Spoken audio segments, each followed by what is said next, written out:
Obat Hati, Renungan Harian, Bugar Selamanya, oleh Kai Kusma. Mari renungkan firman, temukan arah yang benar hari ini. Renungan Harian, Kusta Zaman Modern. Lukas 5 ayat 12 dan 13. Pada suatu kali Yesus berada dalam sebuah kota.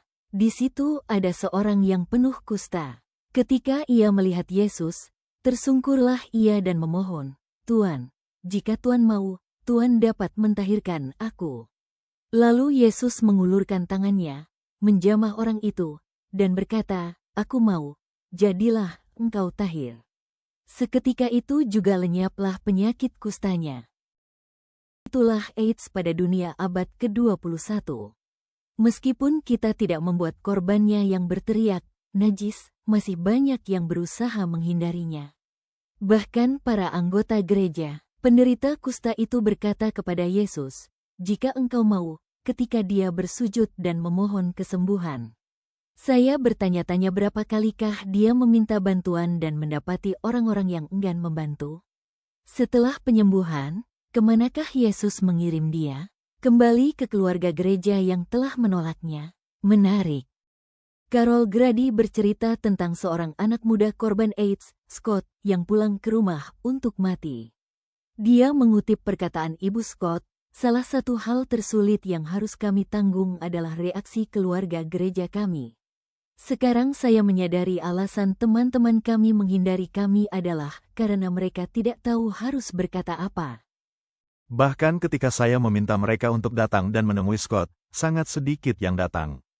Oh, betapa berartinya untuk memiliki seseorang yang dapat mendengarkan dan berbagi kesedihan kita. Dan tentu saja orang takut tertular AIDS. Scott sangat ingin bermain organ dan piano di gereja sekali lagi, tetapi itu tidak diizinkan. Scott meminta pendeta untuk mengurapinya, namun pendeta berkata, "Saya tidak berpikir itu tepat untuk dilakukan." "Apakah Anda benar-benar berpikir Tuhan akan menyembuhkan Anda?" Scott mempunyai keberanian untuk mengatakan, "Baiklah, tidak apa-apa. Tetapi bisakah Anda berdoa untuk orang tua saya, dan berdoa agar saya mampu menahan rasa sakitnya?"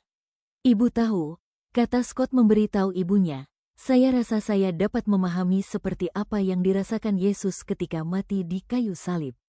Dia benar-benar ditinggalkan oleh mereka yang mengatakan mereka mengasihi dia. Saya yakin dia merasa sedih karena anggota gerejanya tidak ada di sana untuk dia." Dalam gereja yang peduli, bagaimana kita bisa membiarkan penolakan seperti ini? Orang-orang tidak tertular AIDS dari bersin, batuk, sentuhan, atau ciuman kering. Anda juga tidak tertular dari toilet umum, sauna, pancuran, kolam renang, handuk yang dipakai bersama, alat makan, gigitan nyamuk, kencing, keringat, atau dengan berteman.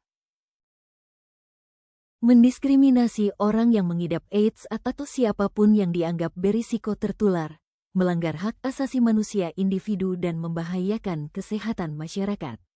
Setiap orang yang terinfeksi dan terkena AIDS layak mendapat kasih sayang dan dukungan, terlepas dari keadaan tentang infeksi mereka.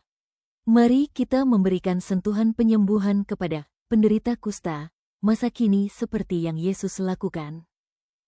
Di musim istimewa ini, Tuhan, tunjukkanlah pada saya siapa yang harus saya jangkau dan sentuh demi Engkau.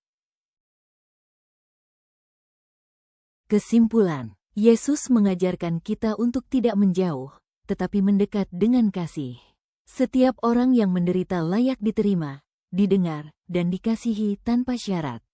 Kasih dan kepedulian adalah kesaksian iman yang sejati. Doa hari ini, Tuhan, lembutkan hati kami dari rasa takut dan penghakiman. Tunjukkan siapa yang perlu kami jangkau hari ini, dan pakailah kami menjadi alat kasih-Mu. Amin.